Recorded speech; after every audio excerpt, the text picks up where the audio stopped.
नमस्कार दोस्तों, फिर से स्वागत है आपका आपके ही चैनल, आपके ही यूट्यूब परिवार में। तो देखिए, बड़ी इलायची में जो है निरंतर तेज़ी चल रही है। आप देख रहे हैं रोज़ कुछ न कुछ जो है इसके अंदर बढ़त चालू है। और हम तो आशा यही करते हैं कि आगे भी जो है इसके अंदर बढ़त हमेशा जो है चलती रहे और आप लोगों को जो है कुछ न कुछ बेनिफिट मिलते रहें। तो आज कुछ नेपाल के ऊपर भी चर्चा कर लेंगे, क्योंकि बहुत दिनों से जो है नेपाल के ऊपर भी किसी तरह की चर्चा नहीं की।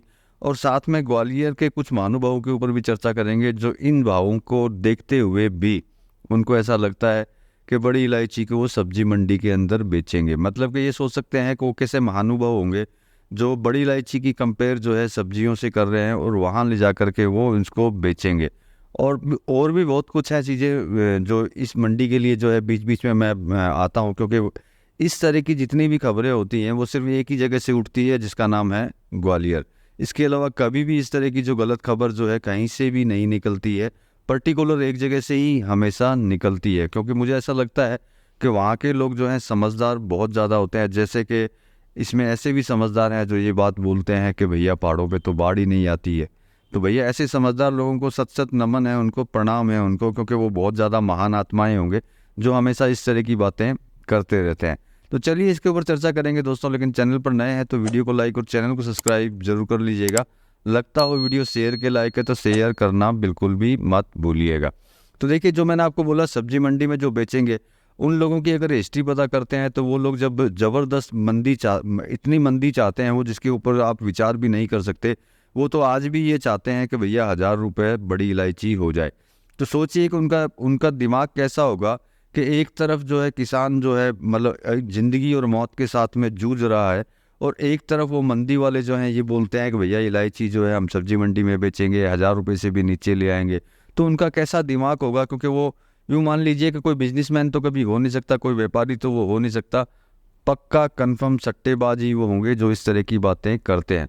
ऐसी सिचुएशन को भी वो जो इस तरह की सिचुएशन को भी वो लोग झूठ साबित करना चालू करते हैं, जैसे कि भैया वही सब कुछ सही है, बाकी पूरा भारत खराब है, पूरा सिक्किम बेकार है, पूरा नेपाल बेकार है, पूरा अरुणाचल प्रदेश बेकार है। यानी कि ना तो अरुणाचल में कुछ हुआ, ना सिक्किम में कुछ हुआ, ना ही नेपाल में कुछ हुआ है। ये सब चीज़ें जो है ऐसे ही अफवाह फैला फैला करके आप लोगों को दिखाई जा रही है, वो ये बात बोलते हैं। मतलब कि सोचिए, विचारिए, थोड़ा सा एक दिमाग दिमाग देखिए उन लोगों का कि किस तरह का छोटा दिमाग उनका होगा जो ऐसी सिचुएशन में भी ऐसी बातें करते होंगे। उनका तो देखिए परमात्मा भला करे, क्योंकि इस तरह के दिमाग वाले जो होते हैं उनका दिमाग कुछ ज़्यादा चलता है। ऐसा लगता है कि शायद चाणक्य के बाद में वही लोग पैदा हुए हैं, क्योंकि वो सट्टेबाज हैं। सट्टेबाजी के करने वाले जो लोग होते हैं वो हमेशा ऐसी ही बातें करते हैं, क्योंकि उनको किसी के दुख से दर्द से कोई मतलब नहीं होता। उनको अपने दुख से, दर्द से और मंदी से और अपनी तारीखों से प्यार होता है। इसके अलावा उनको किसी से भी प्यार नहीं होता। उनको तेजी और मंदी से प्यार, तेजी से तो मतलब भूल ही जाइए, सिर्फ मंदी से प्यार करना है, चाहे वो मंदी किसी भी कारण से आए या किसी भी तरीके से आए। तो देखिए, ऐसे लोगों से हमेशा बच के रहिए, और ऐसे लोगों की बातों से भी बच के रहिए, क्योंकि ऐसे लोगों की बातें सुनने से भी जो है शायद आपको कोई नुकसान का सामना करना पड़ जाए। बाकी विचार आपका है कि आप अपने विचार से जो काम कर सकते हैं। मेरे पास जो सही इन्फॉर्मेशन होती है वो मैं आपको देता रहता हूँ। अब पहाड़ों की बात करते हैं, ये पहली बात नहीं है। इससे पहले जब सिक्किम में भी आई थी तब वो बोले थे कि नहीं, वहाँ तो फ्लड आता ही नहीं है। तो उन ज़्यादा अक्लमंद लोगों को बताना चाहता हूँ कि भारत की जो कुछ ज़्यादा बड़ी जो नदियाँ हैं वो सब पहाड़ों से ही आती है। और जब पहाड़ों से नदी आती है तो वो बीच में फ्लड लेके आ सकती है, क्योंकि पहाड़ का मतलब ये नहीं होता कि पहाड़ ही है। पहाड़ में भी समांतर जगह होती है, समतल समतल जगह होती है, वहाँ पे बाढ़ आ जाती है। क्योंकि उन्होंने मेरे हिसाब से अपनी जगह को छोड़ करके या फिर अपने सट्टेबाजी को छोड़ करके उन्होंने जीवन में कुछ देखा ही नहीं होगा, इसीलिए वो इस तरह की बातें हमेशा करते हैं। सिक्किम में आई थी तब भी उनकी यही बात थी। आज अरुणाचल में जो कंडीशन चल रही है उसके ऊपर भी वो लोग यही बात बोल रहे हैं। तो उनको एक बार ज़रूर घूमना चाहिए और कम से कम ये जानना चाहिए कि पहाड़ की ज़िंदगी क्या होती है और कितनी कठिनाई भरी ज़िंदगी होती है। मैं इतना अच्छी तरह जानता हूँ, क्योंकि मैं पहाड़ों पे बहुत रहा हुआ हूँ, और आज भी जब कभी जाने का मौका मिलता है तो आज भी रहता हूँ। उनको अगर 4 दिन के लिए पहाड़ में छोड़ देंगे तो वो जीवन भर में पहाड़ का नाम लेना भूल जाएंगे। इतनी कठिनाइयाँ वहाँ भरी पड़ी रहती हैं। लेकिन मुंह है, बोलने से कोई प्रॉब्लम है नहीं कि भैया वहाँ कुछ नहीं है, कोई बाढ़ नहीं है, कोई लैंडस्लाइड नहीं है, कुछ भी नहीं है। सब ये रेट बढ़ाने के लिए जो है सब किया जा रहा है। तो ये लोग वही करते हैं जो पक्के सट्टेबाज होते हैं, जिनको किसी से कोई मतलब नहीं होता, ना प्रकृति से ना किसी और से। उनको मतलब सिर्फ एक ही चीज़ से होता है कि हम मंदी कैसे लेकर के आएँ। चाहे उसके लिए उनको कुछ भी करना पड़े। और वो ये कभी नहीं सोचते हैं कि जिनका जीवन यापन इसी चीज़ से हो रहा है और जिसकी चीज़ से आप अपना घर चला रहे हैं, उसी को ही वो तोड़ने की कोशिश हमेशा करते रहते हैं। उससे अच्छा ये है कि वो भी अगर तेज़ी के साथ में चले, अपना माल खरीद के तेज़ी के साथ में चलते रहें, तो मेरे हिसाब से उसमें ज़्यादा पैसा कमा लेंगे, क्योंकि उसके अंदर उनको झूठ बोलने की ज़रूरत नहीं पड़ेगी। बिना झूठ के ही वो आगे कमाई करते हुए चले जाएंगे।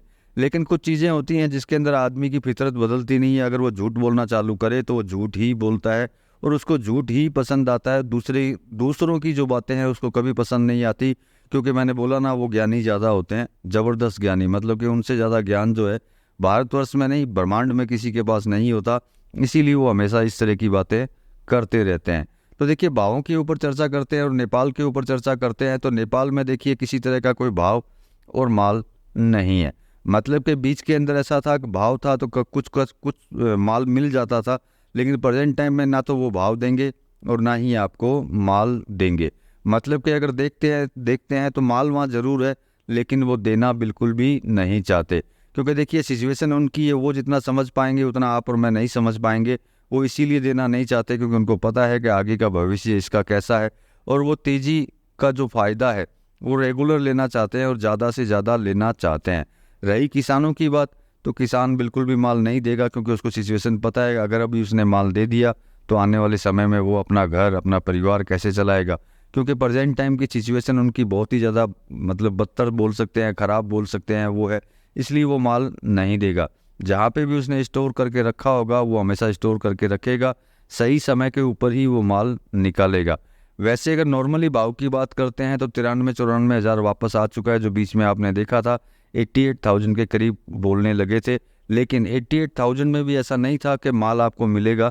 माल 88,000 में भी नहीं था, 88,000 में, और माल 94,000 में भी नहीं है। मतलब भाव की कोई वैल्यू नहीं है, माल आपको मिलेगा नहीं। तो ये तो थी नेपाल की बात। अब सिलीगुड़ी की बात कर लेते हैं। सिलीगुड़ी में आज की डेट में 1525 है Nepal top JJ plus GST रहेगी। और एक्स्ट्रा बोल्ट की अगर बात करते हैं तो 1660 रुपये सिलीगुड़ी के भाव है। मतलब कि सिलीगुड़ी भी जो है निरंतर जो है कंटिन्यू तेज़ी की तरफ अग्रसर हो रही है। आशा यही करेंगे कि ये तेज़ी के ऊपर कंटिन्यू चलती रहे। बाकी देखिए, सारी इन्फॉर्मेशन मैं आपको दे ही देता हूँ, जिससे आपको हर चीज़ के बारे में पता चल जाता है कि आपको क्या करना चाहिए और क्या नहीं करना चाहिए।